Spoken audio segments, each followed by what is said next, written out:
اور جس دن وہ سب جن و انس کو جمع کرے گا اور فرمائے گا کہ اے گروہ جنات، تم نے انسانوں سے بہت فائدے حاصل کیے، تو جو انسانوں میں ان کے دوست ہوں گے وہ کہیں گے کہ پروردگار، ہم ایک دوسرے سے فائدے حاصل کرتے رہے اور آخر اس وقت کو پہنچ گئے جو تو نے ہمارے لیے مقرر کیا تھا۔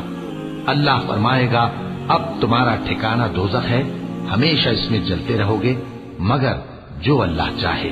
بے شک تمہارا پروردگار دانا ہے، خبردار ہے۔ اور اسی طرح ہم ظالموں کو ان کے اعمال کے سبب جو وہ کرتے تھے ایک دوسرے کے قریب کر دیں گے۔ اے جنوں اور انسانوں کی جماعت، کیا تمہارے پاس تمہیں میں سے پیغمبر نہیں آتے رہے جو میری آیتیں تم کو پڑھ پڑھ کر سناتے اور تمہارے اس دن کے سامنے موجود ہونے سے ڈراتے تھے؟ وہ کہیں گے کہ پروردگار، ہمیں اپنے گناہوں کا اقرار ہے، اور ان لوگوں کو دنیا کی زندگی نے دھوکے میں ڈال رکھا تھا اور اب خود انہوں نے اپنے اوپر گواہی دی کہ کفر کرتے تھے۔